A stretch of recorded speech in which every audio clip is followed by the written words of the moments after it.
Yeah, Well, I mean, it could be like, those two guys who sort of saw through the facade. Maybe that was the impetus for them to give him the spiked drink. Or like, this guy's full of shit. We're gonna slip him a Mickey and just see what happens. And who knows? This is the type of thing like it's like studying a book in seventh grade English class where your teacher is just like, so what about the symbolism of this and blah, blah, blah. And you just start going down these rabbit holes. And when you're halfway down them, you're like, I'm sure the author didn't think of any of this stuff. It's just people picking it apart afterward. And that's kind of what we're doing here. But that's part of the fun of it. And, like I said, whatever it was not,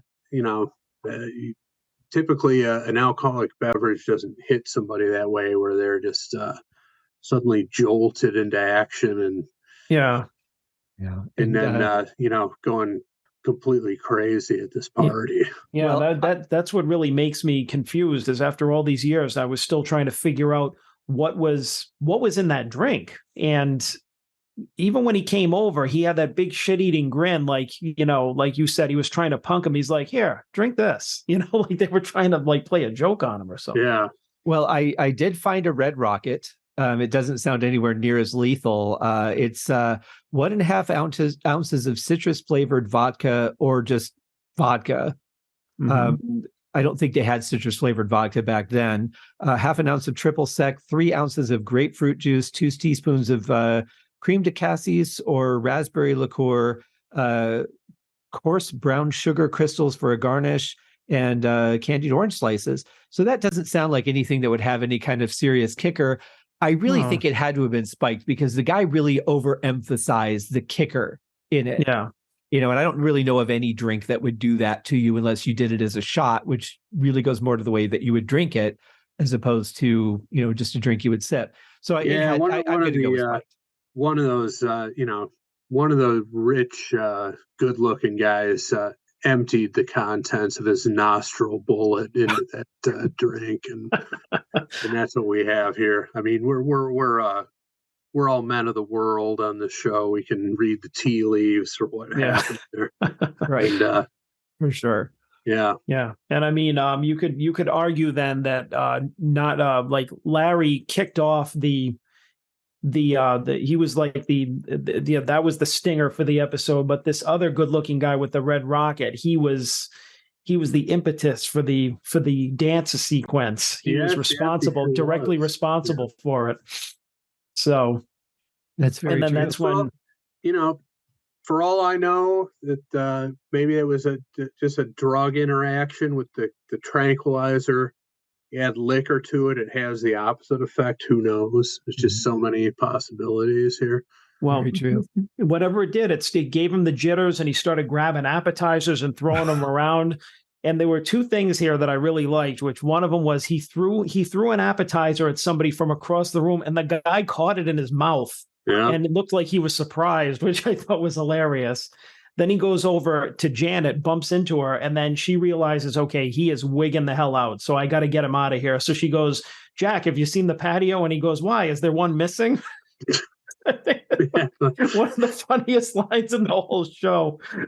And that is such a cheesy 80s style joke. Yeah. I mean, it was even cheesy then, those kind of like Prince Albert in a can type jokes, but Jack as a character, Jack had kind of a good sense of humor, but again, you put him on something that's going to mess with his mind and he'll just be, whatever he's going to be in that moment. I thought that scene was amazing. I don't know how many times they would have rehearsed that. I think even no matter how many times you rehearse it, so many things could have gone wrong, that they just had an incredible take on that. And again, that's like that Cirque du Soleil style choreography. It was just so masterfully done that it made me appreciate the episode so much more, having worked in film and understand, how that gets put together. I had to watch it a couple of times and I'm just like, wow, that was pretty spectacular. Yeah. I'm watching it right now, and it's like it's when they're in the main room, there's really not a lot of cuts. It seems like that's just a straight take, which is amazing. Yeah. But when they go back and forth between the main room and the patio, they give them an opportunity to cut the scene and regroup and do it. But basically, what I'm watching here is the strut with me mama sequence where he's bringing the old lady back into the room and she falls on the guy and knocks his toupee off, and which is another hackneyed trope, Of course, yes. Well, and doing a scene like this nowadays, except for the time it would take, you could do it over and over and over again because they're shooting on digital. But back then they were shooting on film. That was very costly. The more takes that you had to do, I mean, that really affected the budget. So I don't imagine they would have had too many opportunities. So to let that go so long without a cut was pretty impressive. You think that he throws one place, maybe two, then they cut it, then they do another angle with the other guy so that they could just nail that real quick. Yeah. But to depend on all that to come together was pretty amazing. And then right now I'm watching where he just helps himself to the maid. First he strips off her apron, and then he pulls her close to him and kisses her right on the mouth. I mean, you'd be brought up on charges for those things nowadays. That's right. Yeah. You can't just go around molesting the help and get away with it. Right. And he did. Yeah, he did. Yeah. Yeah. I mean, basically, he did just to cut to the end of that after the whole dance. He was just like relaxing on the couch, being like, "Oh, I'm so embarrassed." And they didn't call the cops. He didn't have the host come over and be like, "You ruined my lamp. You ruined my plant. You broke a bunch of liquor bottles, probably. Like, what that? You made a scene." So it's just like all that's out the window. Everything was forgiven. But also, no one's going to the host and saying, "Hey, you got a guy who's kind of out of control. Can you maybe rein him in or do something with him? He's ruining the party." Like, everyone was just okay with whatever was going on around him. Right, and that's why I'm like, they're on a private island, a bunch of rich people. It's almost like a low-level Jeffrey Epstein vibe going on over here, where it's just like, this is nothing compared to what we got planned for later, and that's probably, people who travel in those circles, they see this shit all the time. It didn't even faze them, That's true. They're just like, yeah, this is like the prequel to the Eyes Wide Shut party later or whatever. yeah. When the sex slaves get trafficked in about an hour or two, then we're really going to be onto something, kissing the maid on the mouth it happens all the time, Yeah. Well, when you're a congressman, you can just do that. Yeah, exactly. Even when you're a Jesuit priest, you can do that. Nobody cares. So go ahead. I was going to say we should probably get to the dance sequence itself, because we're jumping around talking about it. But I mean, we should probably talk about. He struts in with the old lady, who I love, has the pearls like right down to the floor. So those kind of like that Mrs. Roper type of long neck type thing going on. Mm-hmm. But were you gonna talk about that next? Yeah, actually, that's where I was gonna kind of steer things, because I think that, again, just another so beautifully crafted sequence. And you're talking about working with extras too, where you just have people coming in, they're not comfortable, they don't know the people. It's kind of like they don't know what they're walking into, and they're doing very physical comedy. Yeah, how did this hit you, Chris? Well, first of all, here's what if we're talking about the dance sequence. It's time to get to the crux of the matter, and I've expressed my outrage about this to John many times. But so like the IFC channel shows Three's Company reruns regularly. I'm 56, so I'm an old man. I still have cable, so I have that channel. But then there's also Pluto TV, the streaming channel. It has a Three's Company channel. on the streaming service, I don't understand why you have to edit episodes, because there's no time constraint there. You just you're streaming the thing. Give me the whole effing episode. I can understand it on a regular network that has like the ads put in and you've got to compress everything in a half hour. But they cut half of this dance sequence out of the syndicated version of this episode. Really? From the when he kisses the lamp and it turns on, and then they cut it. They go it goes immediately to the aftermath where he's slumped on that couch. And that's whoever made the decision to butcher the episode in that way for syndication and take out a portion of one of the greatest sequences in television history is just it's an abomination, and it angers me even to just to talk about it. I mean, it defies explanation. Surely there's other fluff from earlier in the episode that you could have cut out to leave that whole dance sequence in there. And like I said, it's you get the full episode on YouTube, but if you're watching an syndication or streaming, you don't get the whole sequence. It's an outrage.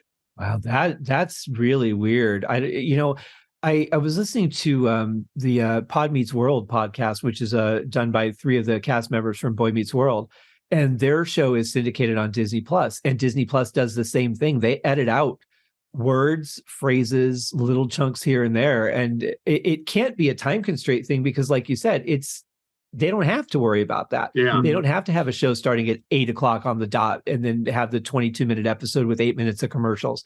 I don't know why anybody would take the time and effort to go through and do that. And if there was something really in an episode where they're like, this does not fit our network, we can't air this. There's, this kind of thing, which I mean, shows have been pulled for certain things that don't suit a network, especially Disney, but then just don't air that episode. But to cut the episode down in ways that you can't appreciate the episode, that's more painful to me than just not showing that episode and letting the DVD buyers get it. Yeah, and I mean the only thing I can point to, and this would be giving too much credit to whoever did the editing, would be the sequence where again he falls behind the bar and he comes up. He's got the broken flower pot on his head with the martini shaker, and it's almost like he's portraying almost like the Chiquita banana lady, the caricature of that sort of ethnic type of person. And the only thing I can think of is that they edited it out because they thought that was somehow ethnically insensitive. But I think I'm just giving the editing person too much credit. I just think they're like, we got to get it down to this time frame. And heaven forbid somebody should watch that sequence and be like, yeah, this goes on too long. I'm just going to cut it. I mean, this is one of the greatest scenes in the history of television. Yeah.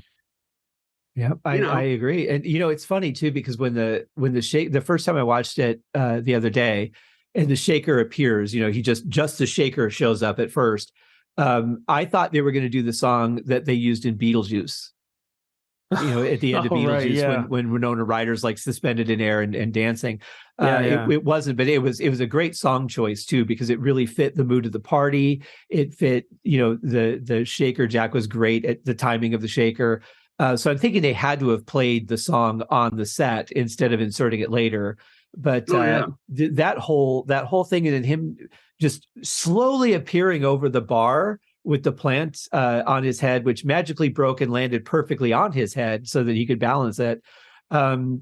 This is some of Jack's best scene in the entire history of the show. Oh yeah, and if you're not watching on YouTube or on the DVD, you'd never know it existed. Exactly. Yeah.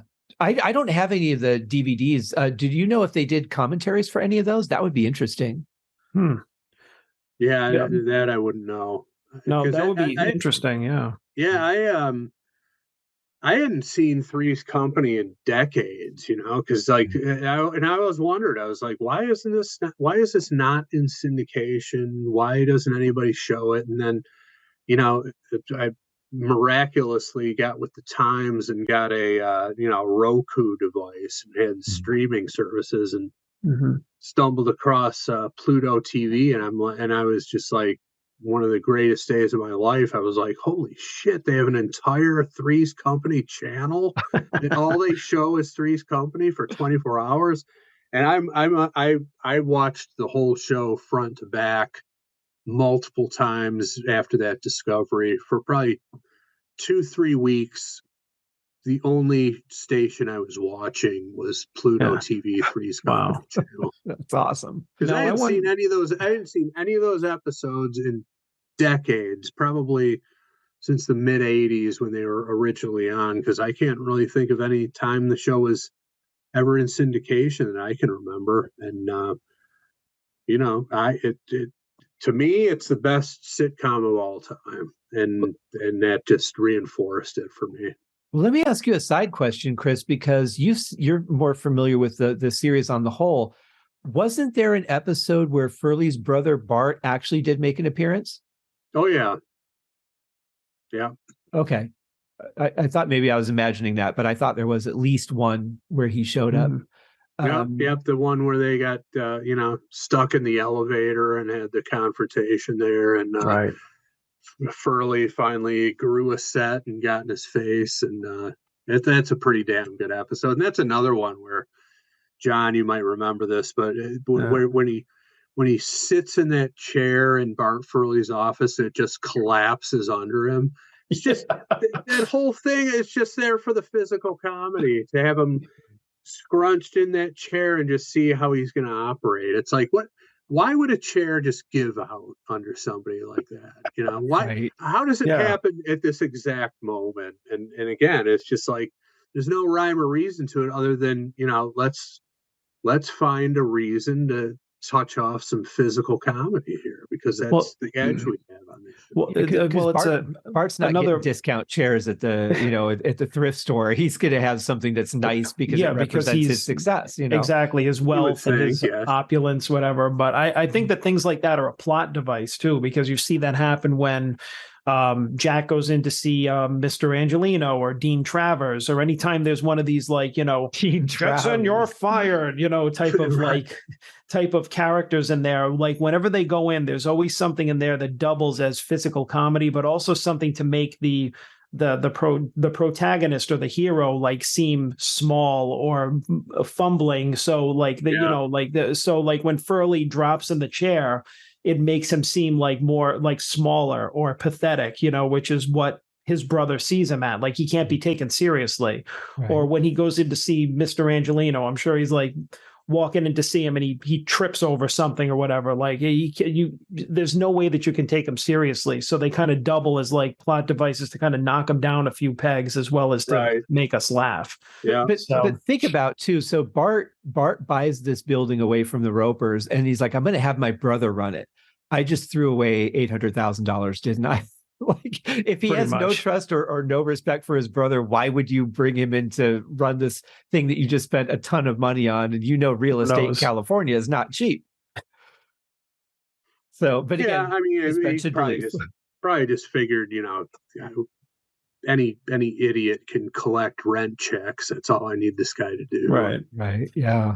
So dance sequence is just amazing. I'll let you guys go through that. Yeah. So, I've come to appreciate this as Chris said, one of the best scenes in TV history. I think it's going to be right up there with anything, a classic that was done years before or years since. There's no way around it. If we're just talking about this now, this is the crowning achievement of the episode. It's what you wait for when you watch it, because it starts off with him coming out and throwing the old lady to wipe the toupee off the guy's head, and then he molests the maid and starts doing a tap dance sequence with her, which he hops up on the table, swings her around, kisses the lamp, and then starts swinging the plant, falls behind the bar, and then he gets up with the shaker, and then he starts doing the thing where he he starts doing the shoulder thing as he's like marimbering across the floor or whatever it is. And,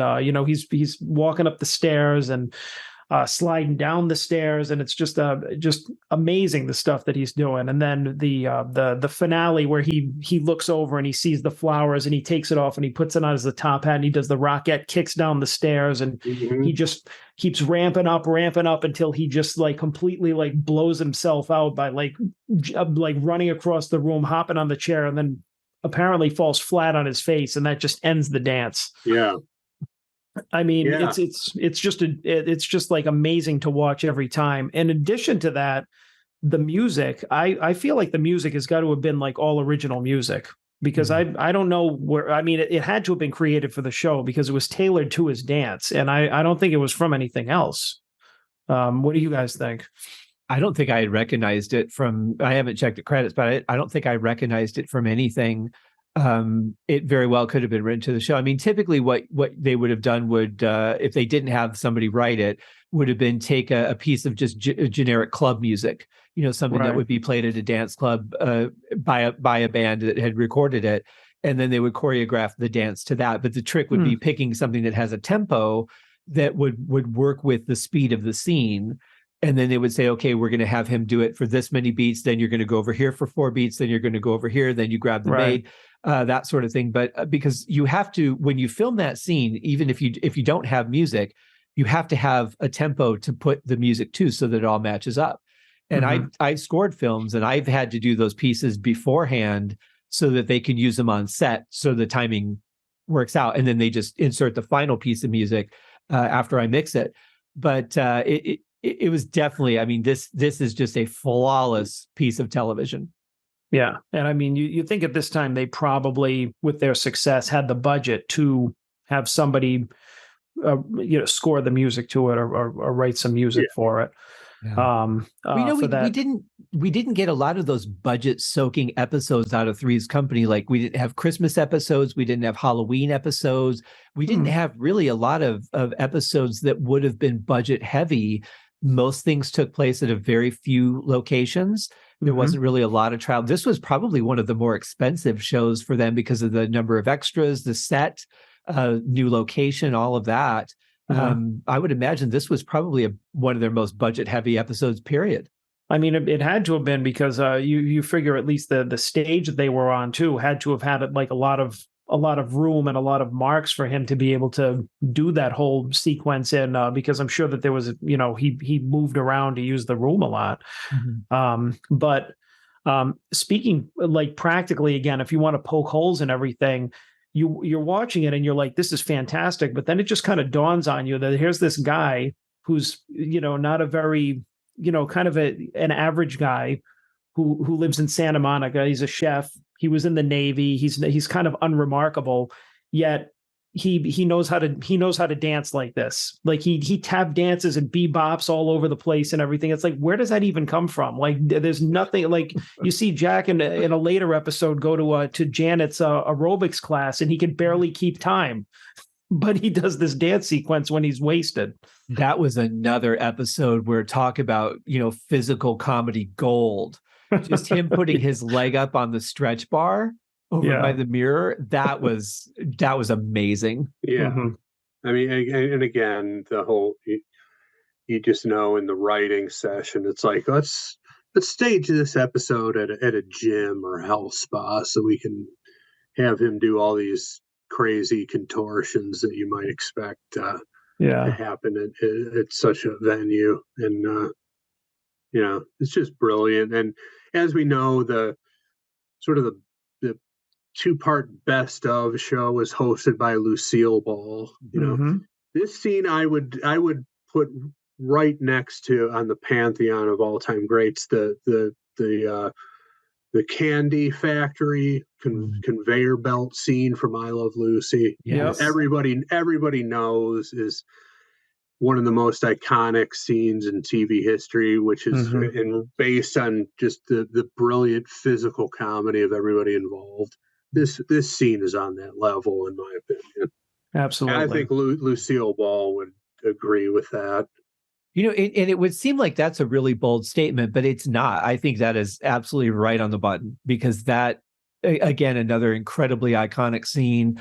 And I know that John Ritter was a fan of Lucille Ball. I mean, he was very much inspired by her. And I have to wonder if he wasn't thinking about a scene like that when he did something like this, or like the aerobics show, because I could even see him getting in touch with her and saying, "Hey, I've got this thing. How would you approach it?" There was a lot of respect, and you could tell when, even though that they had met before, when they were filming that episode with her, you could tell when he walked in the door, he was like, "Oh my God, I'm on screen with Lucille Ball." Like, that was a genuine reaction from him. Oh yeah, absolutely. And also don't discount the arrival of Don Knotts, another Hollywood legend who's just landing in the cast of this show and just lending legitimacy to it.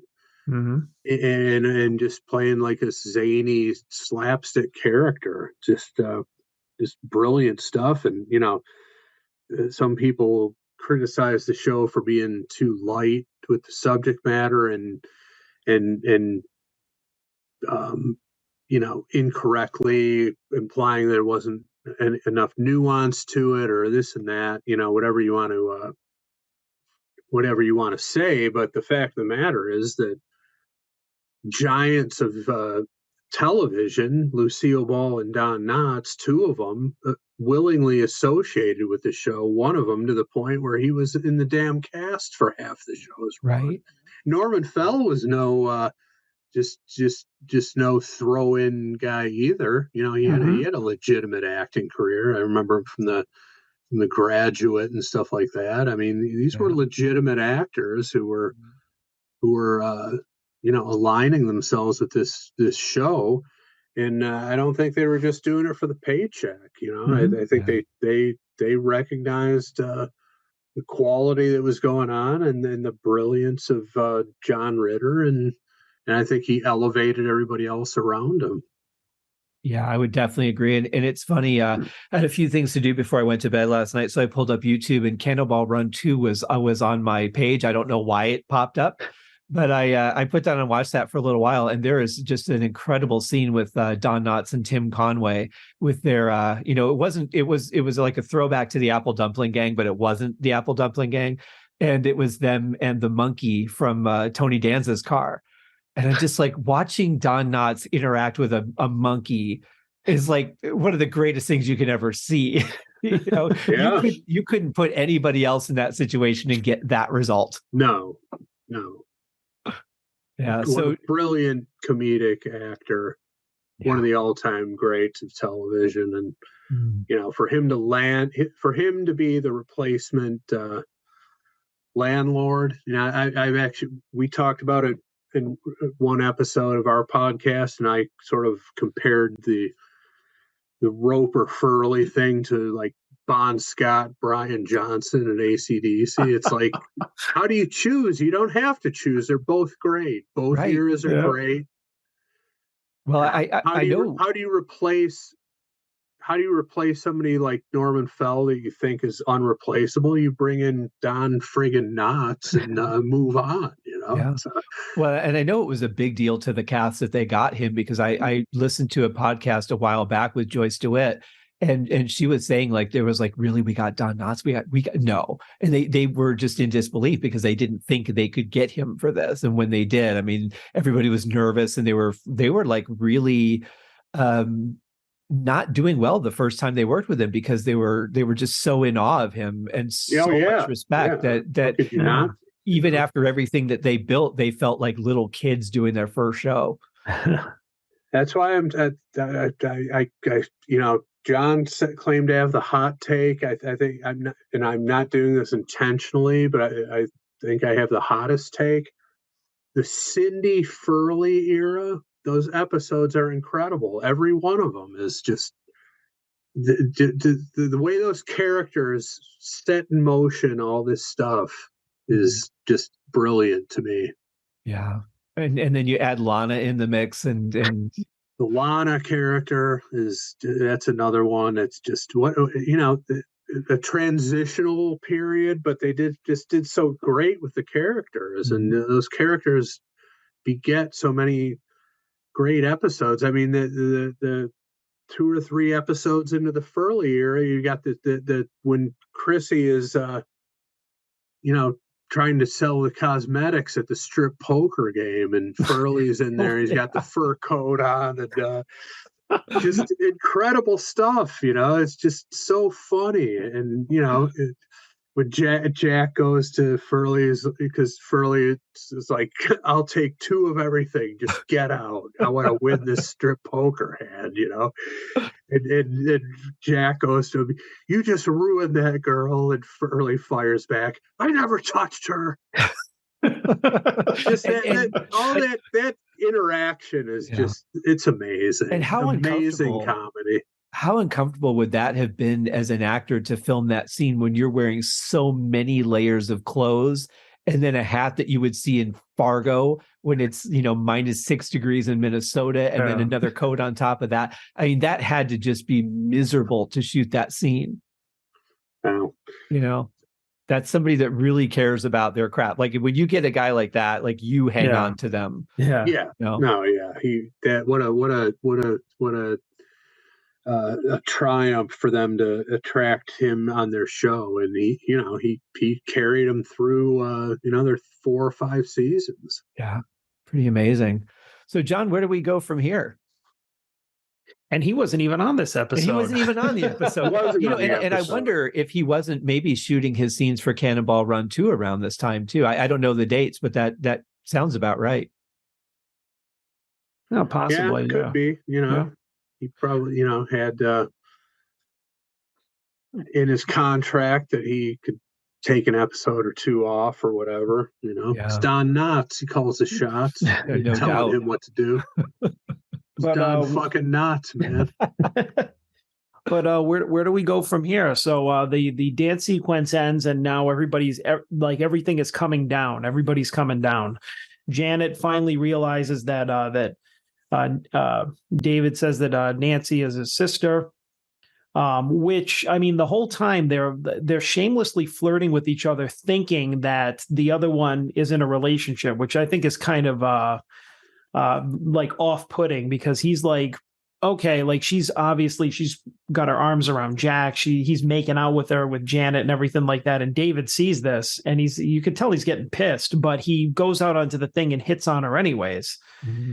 And she's just like, oh, I don't have a boyfriend, when they start to lean in to make out. And at that point, he doesn't know that she didn't say that they weren't together. He's just like, all right, I'm going to make her cheat on him, from what he knows. So anyways, there we go. Like, some infidelity there. Mm-hmm. But Jack is like miraculously no longer drunk or high or anything when he's coming down on the couch and he's talking to Nancy, and all the misunderstandings seem to clear up until everybody comes bounding in, and they're like, Dr. Tripper, I thought you had surgery in the morning. And the woman comes over, how do you fit that in with your congressional work?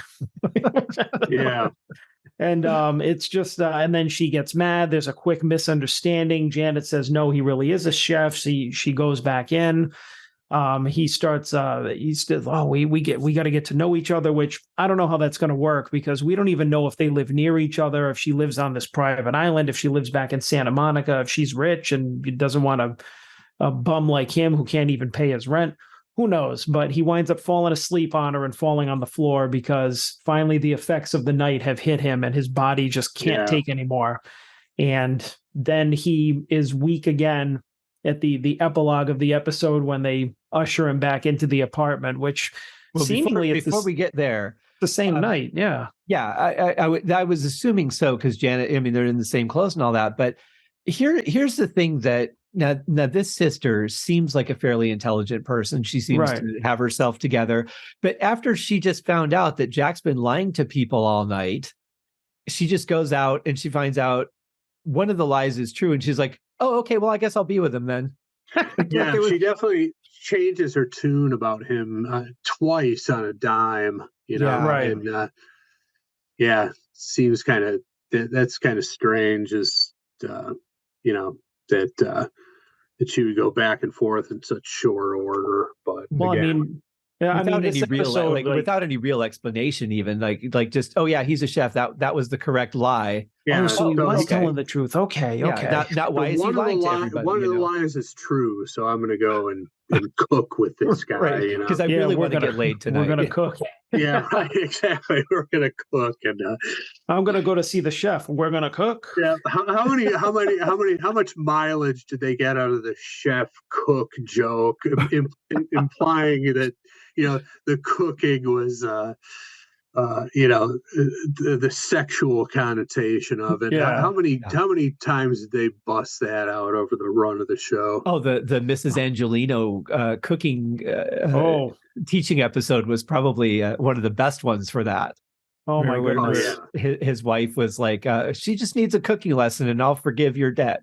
Like it works like that, Man, and let's forget that episode. That woman was horny. Oh my God, she was. They had some horny people on that show. He even responded very briefly to Furley until he blew it with some, some misspoken thing or whatever. But she was actually responding to Furley, and he blew it. But oh, and that wasn't Angelino. That was Mr. Bustamante. Oh, Bustamante. Yeah, that's right. Loan shark. That's right. Local loan shark. Oh, Bustamante. Yeah. What a classic Italian name too. Wow. Not a trope there at all. And that the guy who played Angelino, pre-Angelino, he was the husband of that other horny woman who they had Jack in as a live-in cook, and she was seducing him at the dinner table. Oh God, that was pre-Angelino, clean-shaven guy. Yeah.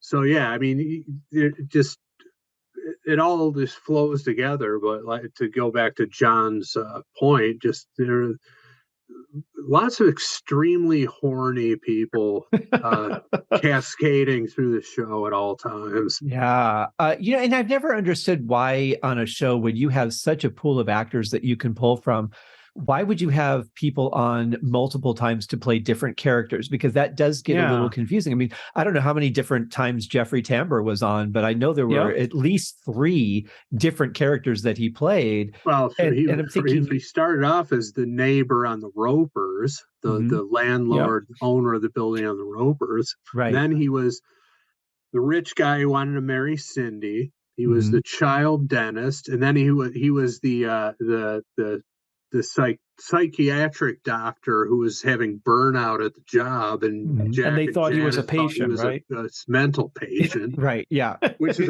an amazing episode. Yes, Boom, but I mean, didn't want him to. I mean, if they were associated with a pool of actors like that, I mean that typically a show doesn't do that. Like a sitcom or like a non-sitcom show doesn't kind of recycle actors like that. But I always thought that was really interesting because it was almost kind of like when you see a play or something like that, and you have one person playing like a few different characters, and they just like run behind the curtain and put on a wig or something like that, and you have a small cast, but they play different people, and maybe they were kind of working off something like that. But I mean, it never really bothered me, although I thought about it. I'm like, wasn't he in another episode as somebody else? But it never really kind of bugged me, I guess if you can get Jeffrey Tambor, you just get Jeffrey Tambor. Yeah.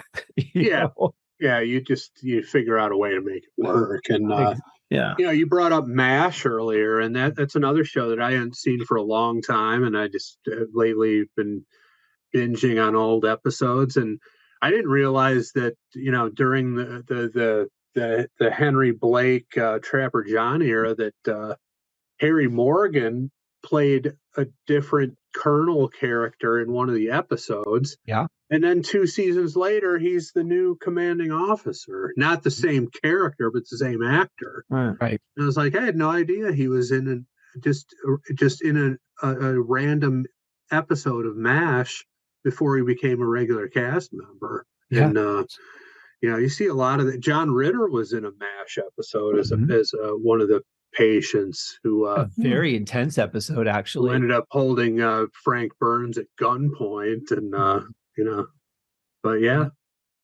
That reminds me, I had Loretta Swit on the show a couple years ago. I've got to get her back on because we didn't even talk about MASH. Yeah, we talked for a while, and we talked about all the stuff that she had going on with the soldiers and the dog rescue stuff that she does. Absolutely amazing. But we never even talked about MASH. And she goes, I'll come back on and we'll talk about it. I'm like, great. So I'll have to reach out to her and see if she's got some time to come back. If you have her back on, I will pay you to be a guest on that show as well. I would. That would be a thrill to be able to converse with her. That would be something special. I can't believe you actually had her on the show. Yeah, she's a sweetheart too. That's way cooler than Chris Jericho. I'll tell you that. Chris Jericho's pretty cool to have on too, though. I'll say that, both as a musician and a wrestler, of course. Oh yeah, I mean, I got nothing bad to say about him, but he's no Loretta Swit. Let me just lay it out there right now. There you go.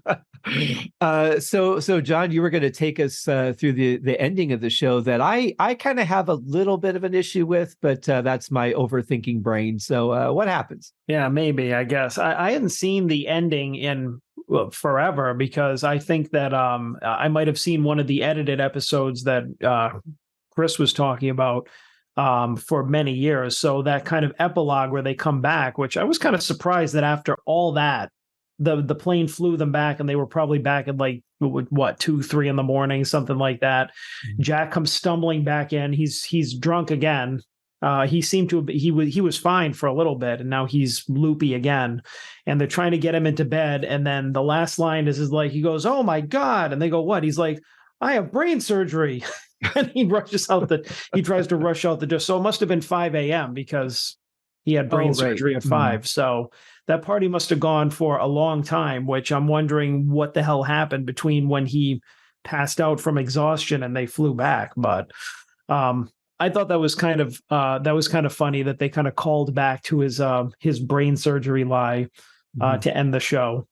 But yeah, I like what that. Was your issue? The thing that kind of bothered me is, so first we see Janet come in and Terri goes, "Oh, how'd it go?" As if they were already having a conversation and she just forgot to ask.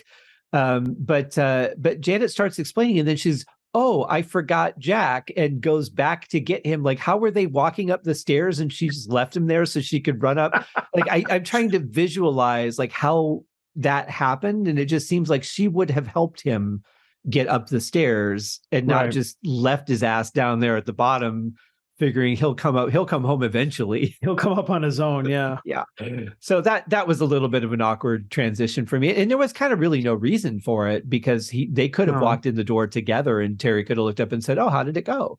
Right. Just as easily. So I thought that was kind of an unnecessary thing that just added more confusion to it for me. But I did love the brain surgery throwback. I thought that was great. What did you think of the end, Chris? I mean, I think, after pretty much everything after the dance sequence is just kind of a, denouement, if you will. Just after that, it's just like, whatever you got to ride out the last 5 minutes is fine with me. I don't even care after what I just saw. Yeah, pretty much. So whatever you got to do works for me. To be honest with you, I'm not even sure I ever paid much close attention to the final sequence because, again, I'm just completely satisfied with the dance sequence. It's like I don't even care what happens the rest of the way. Well, it didn't really wrap anything up. I mean, I feel like from the time that Jack slipped between the cushions and landed on the floor, everything was wrapped up by that point. The story was done. So everything else was just like, oh, we're a scene short. Let's go back to the apartment. It just kind of felt like we needed to fill a little more time. But overall, I think I'm so glad that you guys wanted to do this because I really think this is one of the best overall, not only Three's Company episodes, but one of the best 80s comedy episodes in television. And I'm really glad I got to see it again. Oh yeah. I mean, any show that I can watch, any episode that I can watch this many times and still laugh at it like that hard, knowing what's coming, is like, what else can you say about it? I mean, it's legendary at this point. Like, I think what you were saying, what Chris was saying earlier is that it's not a stretch to say that this is in the same league as the I Love Lucy episode, because think about it. You're not talking about some show that just came off the street. I mean, this episode is about 40 years old at this point. So, I mean, if it can't be considered a classic now, then what can? You know what I mean? It's in that league. You can put it in that league with any of the greats that came before, in my opinion. Yeah, and I apologize. I think I said at the beginning of the show that it was 21 years old. It's actually 41 years old. There we go. So I'll just be in the corner turning to dust while you guys finish out the show. What about you, Chris? Final thoughts on it? Yeah, I mean, it's legendary for that physical comedy sequence. I mean, as far as like overall episode, there are episodes of the show that I like better because I just think they're better from front to back. I mean, I could talk your ear off about it. You know, the one that comes to mind where he's got the 3 dates going on one in Larry's apartment, one in his apartment, one in Furley's apartment. I mean, that's just incredible from start to finish. And just, you know, I could go on and on, but the from the time they arrive at the party to the time when he flies off the set over the chair is top shelf television of any genre, top shelf entertainment of any genre. Absolutely brilliant. It's unassailable. It's just, you know, that's comedy. That's the definition of comedy. I absolutely agree. Let me ask you guys one more question. As a post Three's Company, I was a little bit disappointed that Three's a Crowd didn't take off, but I saw it as kind of a very limited thing. They didn't have the same magic in the cast. There's only so much of that, fighting the dad against the girlfriend or the wife kind of thing. But I was hoping there would have been something more there because I really didn't want my Three's Company experience to be over, even though we didn't have Janet and Terri and Furley anymore. I mean, I don't remember that show. I mean, I think I might have seen some episodes. If I have, do you know how many seasons it was? I think it was just one. Like one season. I might have seen some episodes years ago, but I don't remember really anything about it. I guess that, you know, pretty much puts it in a nutshell. But I mean, there were very few shows that have an ensemble cast like that try and recapture the magic by having one or a couple of the characters split off and start something new, because you don't want it to end basically, but they just kind of spin it into something else where you're just like, wow, this is just as good, if not better than the original. And I know it's not, I can't think of anything offhand like from classic TV. But one of the things that I really loved from the recent years was when they had Breaking Bad, and then they had Better Call Saul as not really a sequel, but a prequel, but they focused on one of the characters and brought in some of the other remaining characters or peripheral characters. And I actually got into that show and liked it better than the original. So that's kind of a recent example of like, I think sometimes you catch lightning in a bottle and you can get it twice. And I'm sure that there are other shows that have done that in the past, but I can't really think of any off the top of my head. So I had to use a recent example, but the only other one that comes to mind for me would be 227, which was a spinoff of the Cosby Show. Not 227, A Different World. Yeah. Which was a spinoff of the Cosby Show. That was pretty successful. That ran for quite a while. But yeah, it's a pretty rare thing that a spinoff show hits even more than one season. Well, and the other thing is that it was a flawed concept and doomed to fail, because what's going on in Three's a Crowd? Jack is in a monogamous, committed relationship. That doesn't work for me. That's not going to.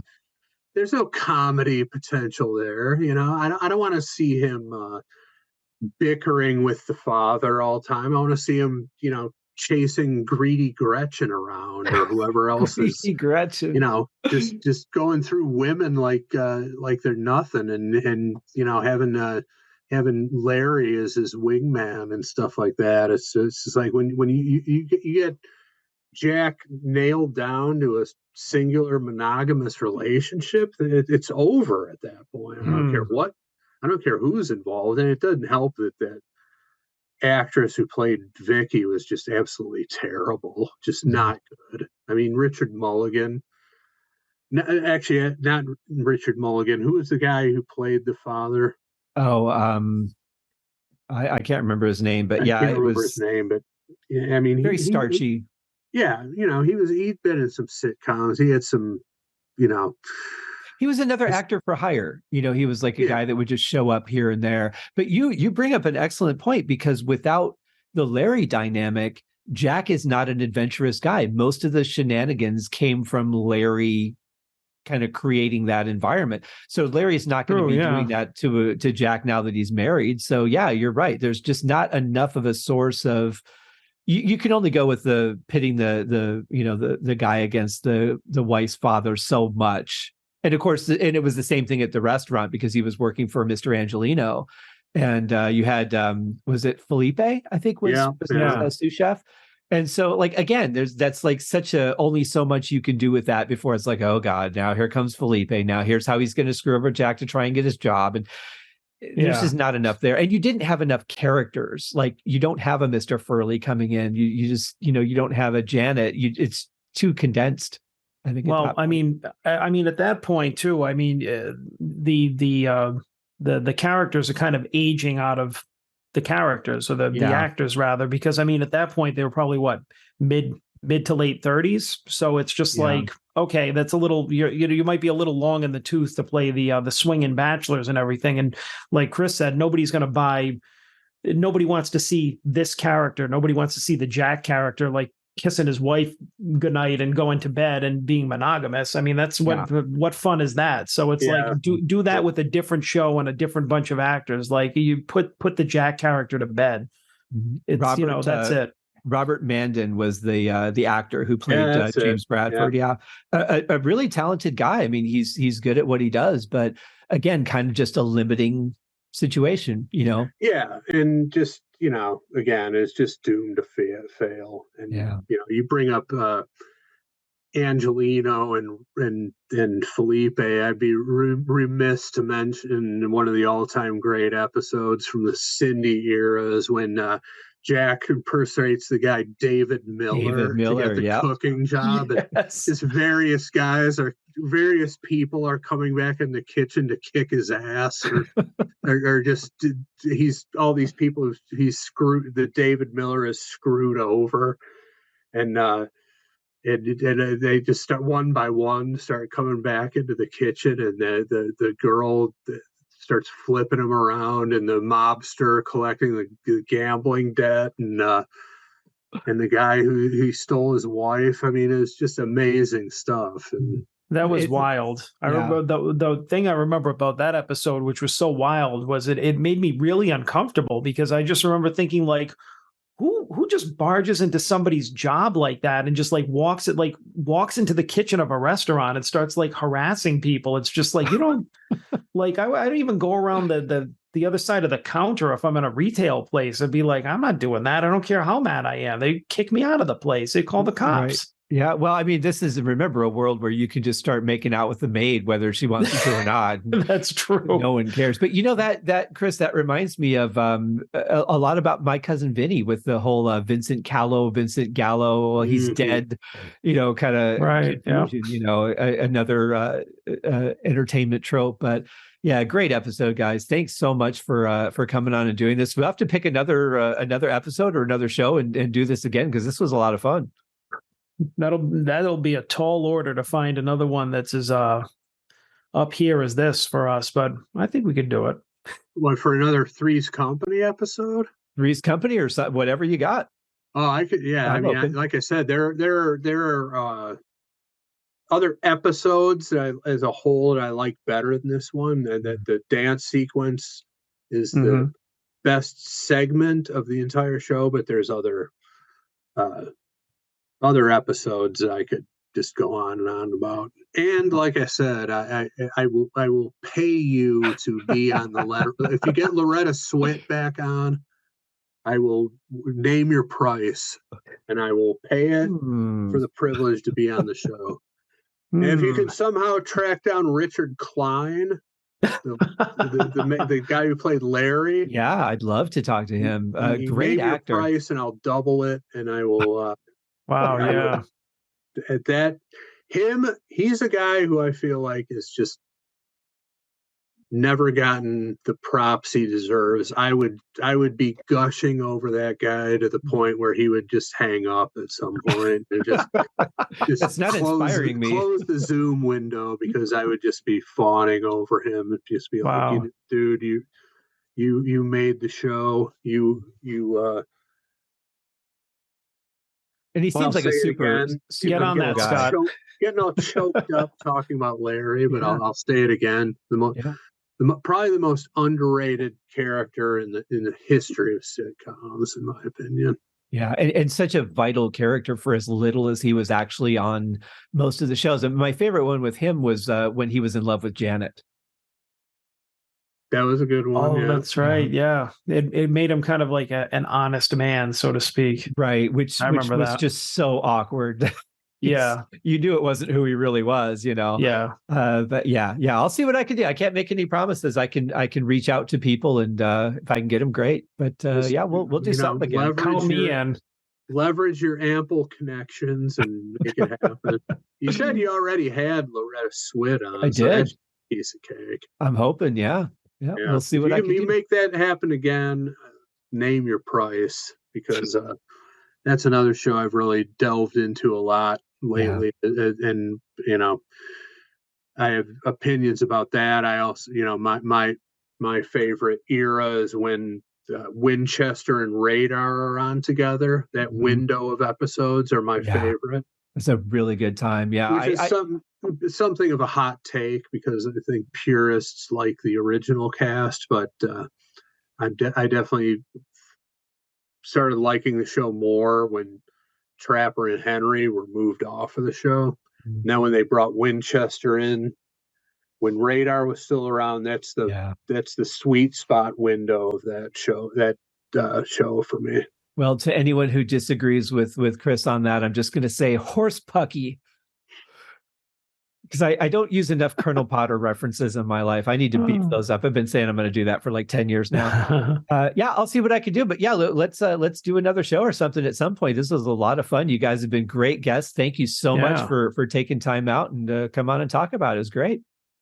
Yeah, thank you. As you guys know from the many appearances, well, John hasn't actually been on the show that many times. It's just that the episodes are so long, it seems like he's been on a lot more. And he's certainly dominating this month with our 4-part episode on poison, as well as this one. And of course, catch Chris L on Pot of Thunder. Fantastic show. So your 10 years anniversary is coming up. Congratulations. That most podcasts do not make it to 10 episodes, let alone 10 years. That's huge. Yeah, we're coming up on 500th episode, and then the 10th anniversary of our first episode is in April. So wow. Well, congratulations to you guys. You guys take care. Come back. Let's do this again. Absolutely. Yeah, definitely. Anytime. Thank you. All right. Cheers, guys.